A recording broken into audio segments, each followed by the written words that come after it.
Welcome to Team Perry's Step Out of Line podcast, featuring co-hosts Perry and Lori Finkelstein.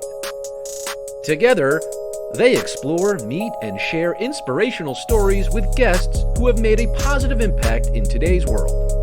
This podcast resonates with our hope to make this world a better place one step at a time through love, acceptance, and uplifting conversations.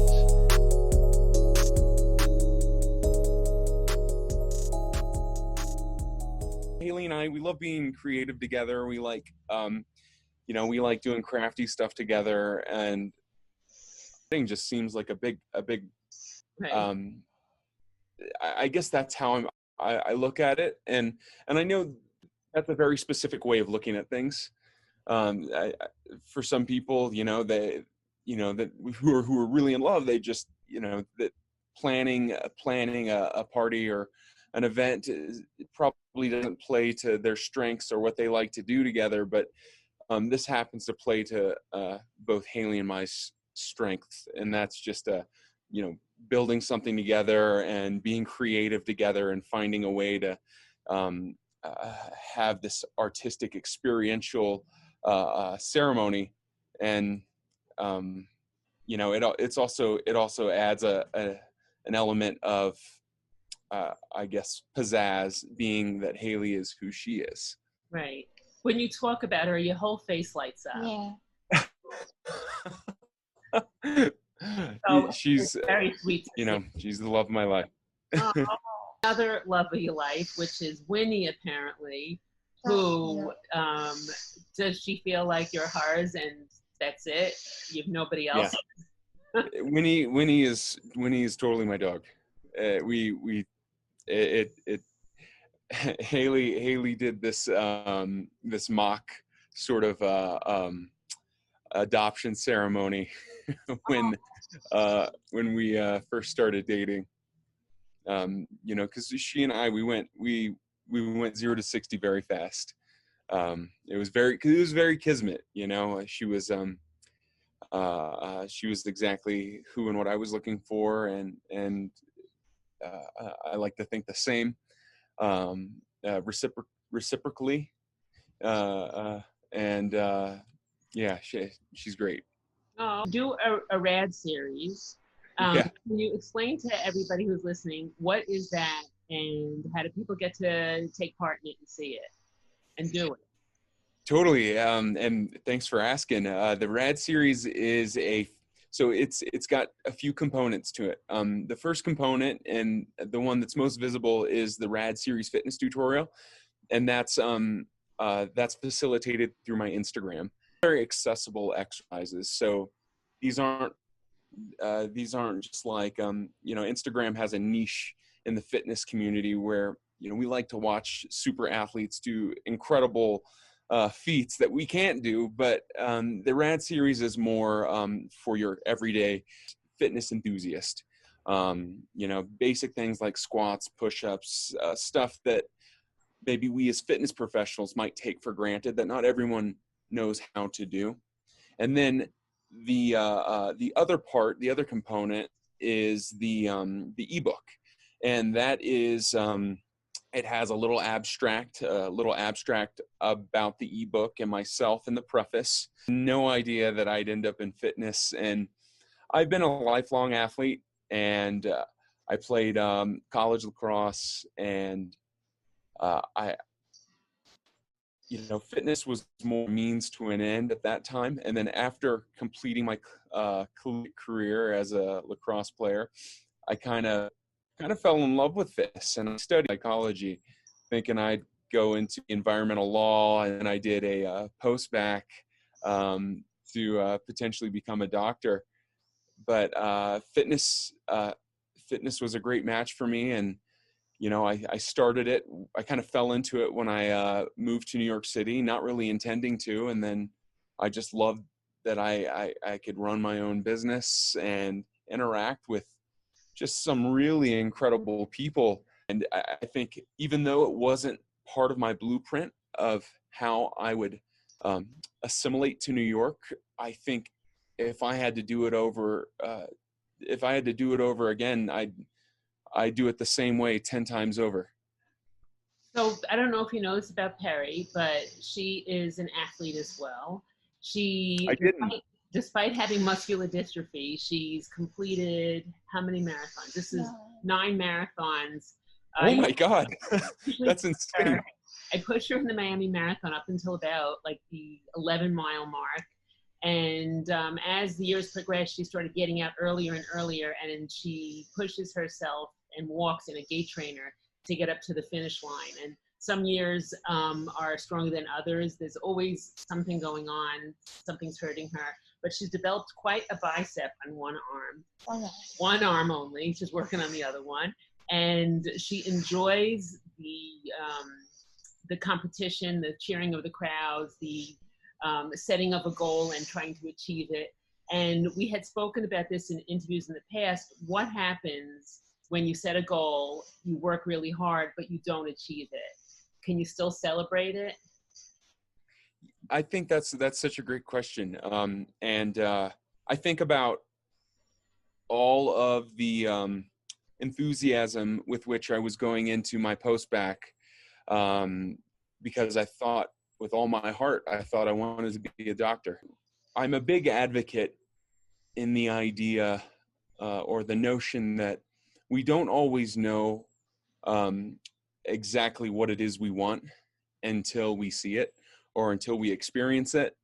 And it's just, I think it's just a limitation in cognition, right?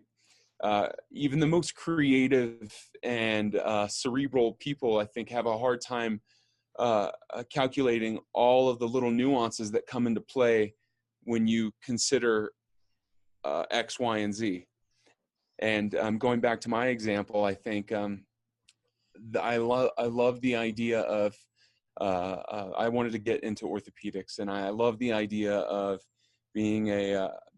potentially being able to do surgery and work with athletes and help people recapture physical vitality. But a big part of becoming a doctor is, being consistently studious and being able to delay,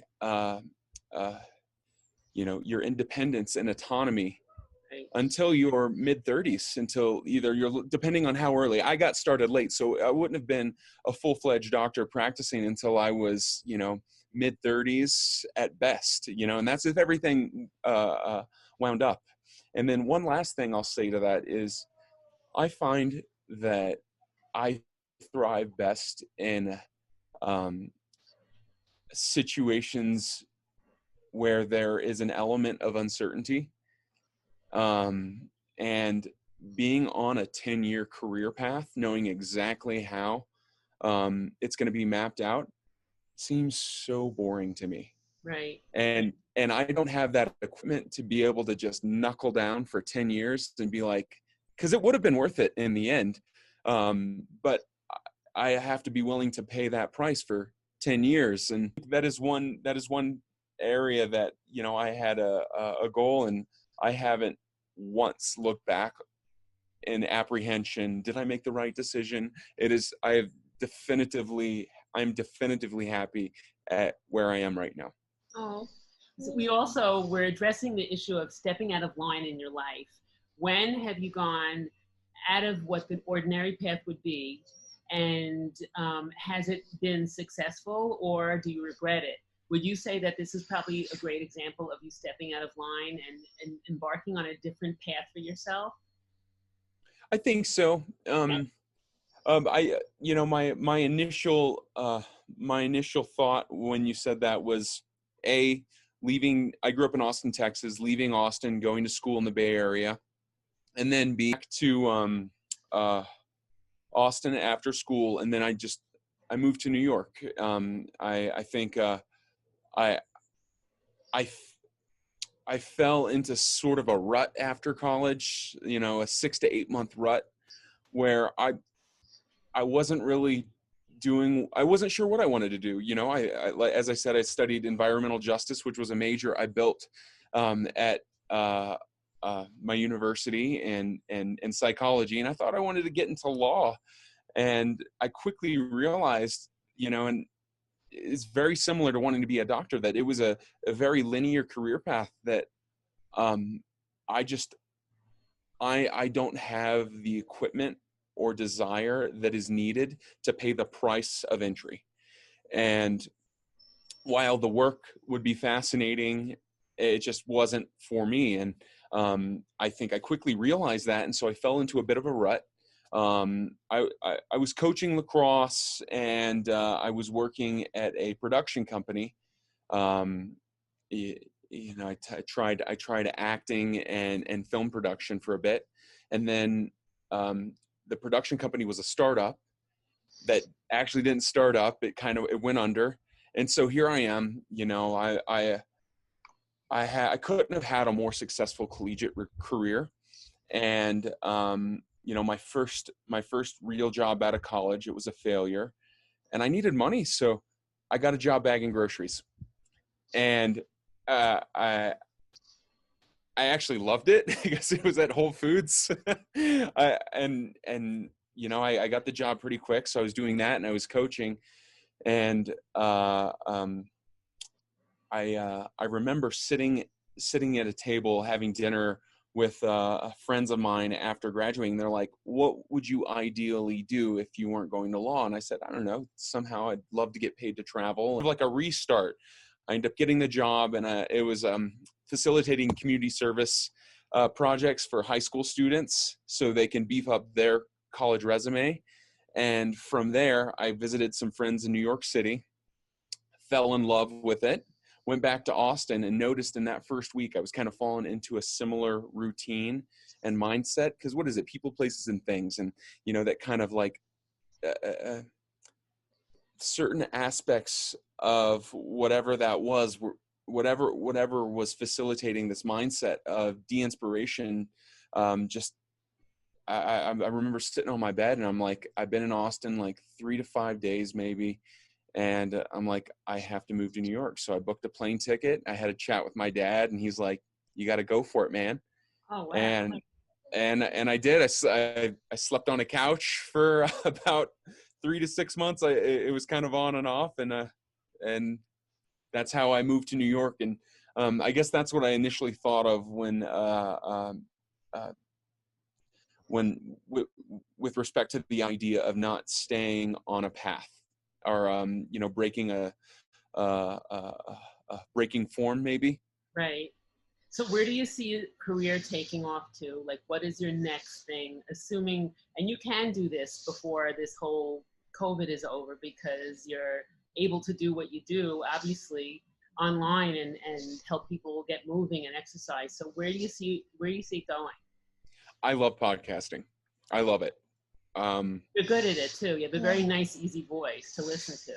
I thank you so much. And I love getting we love feedback, because, it's new to us. We're coming up on our 12th episode, and as much as we love it, we're still perfecting our art with it. And I'd love to deep dive into this platform. And it's such a serendipitous time to be in that field, because we're still all kind of socially distanced, and podcasts in general are a lot of companies are investing in the platform, and it's growing in popularity. Really?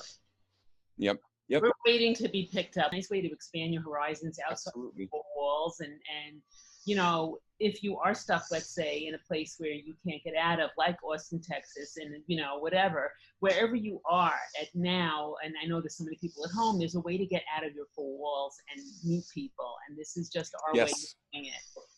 And that's why we love it. So I see the way that you and your fiance do it. It's just, you have such a nice way with people and talking to people, and it's a nice podcast to listen to. I started listening just to do research before I met you, and then I started listening to him, saying, wow, I really like this. I really, I could clean my entire house listening to one.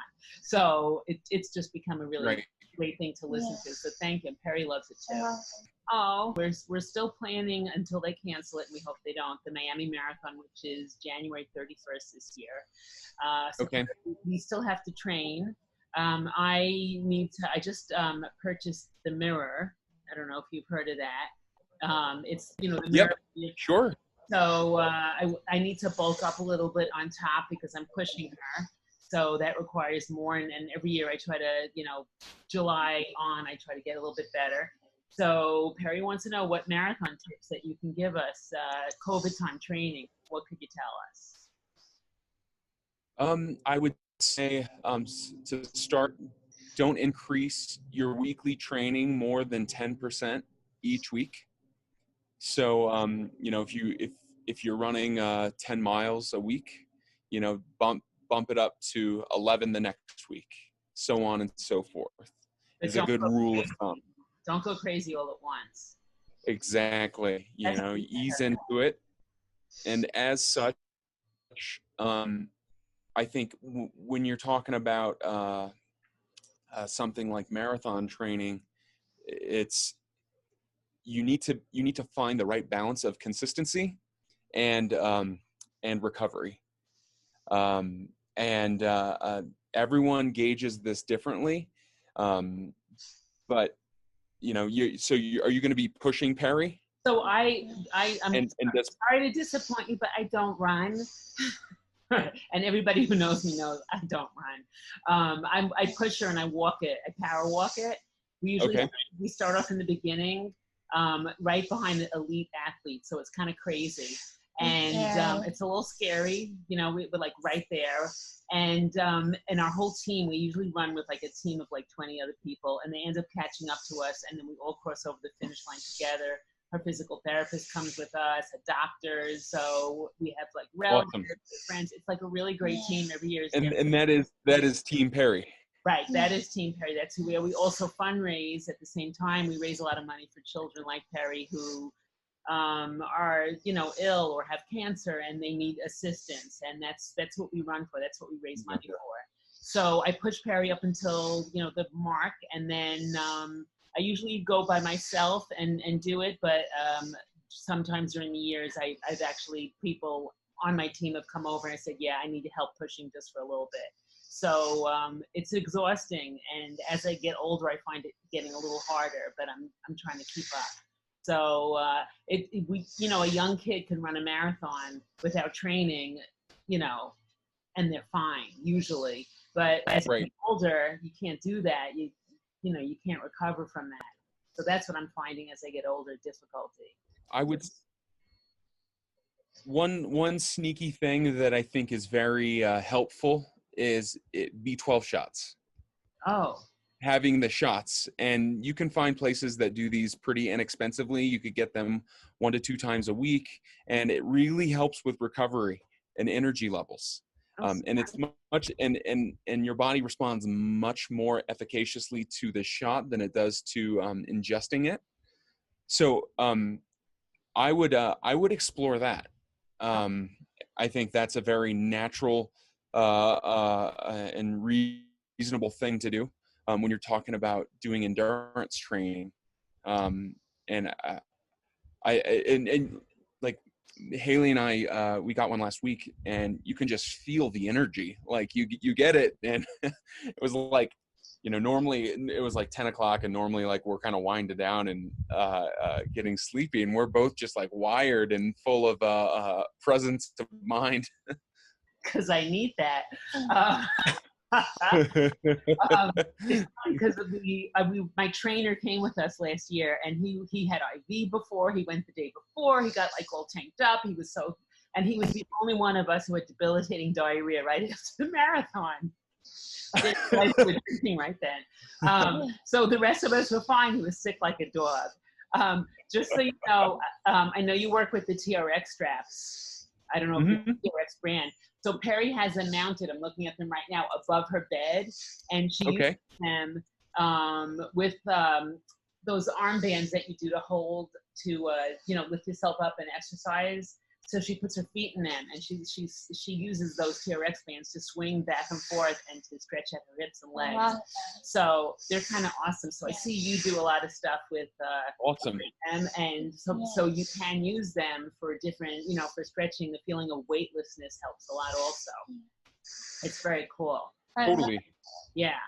I imagine you probably find it like decompresses the joints when you do that swinging. And it just kind of helps with blood flow and helps you feel a little more energetic and loose.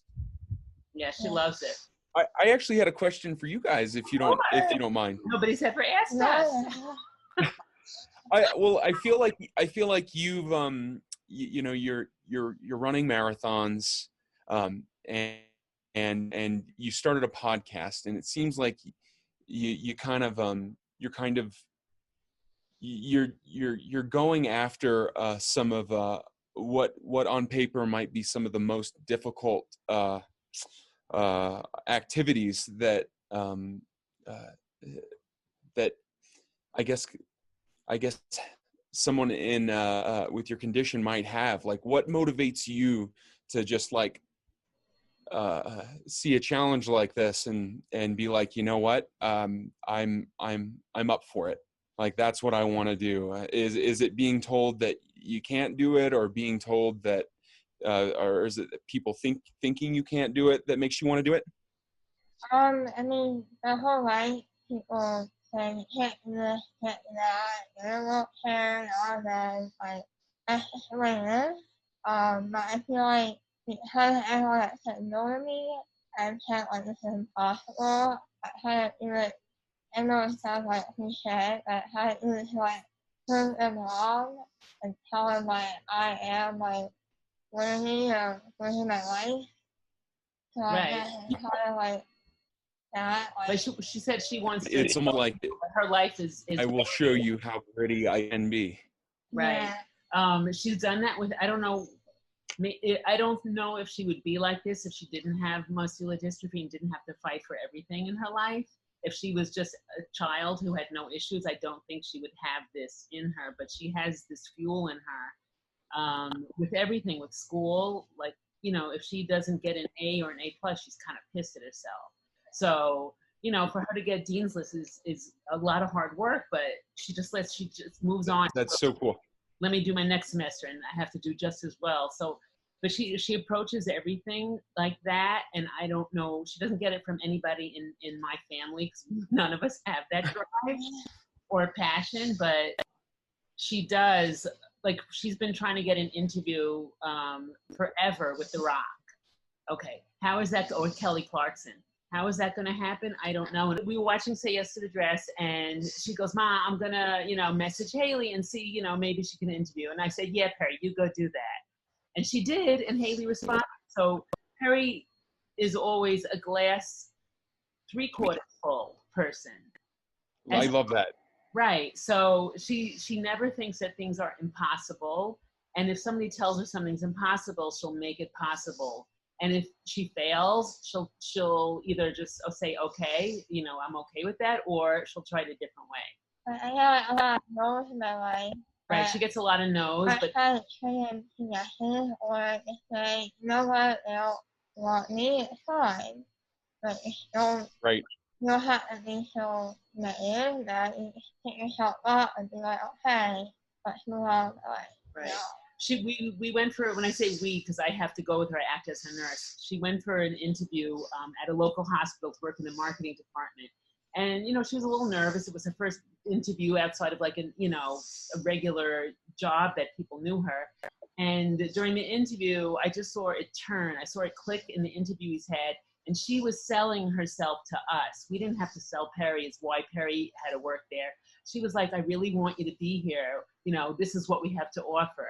And I think it clicked in Perry's head then that people want her for her brain and what she can do and what she can accomplish. And I think that at that moment, I don't think she'd ever felt that before. That was about 2 years ago.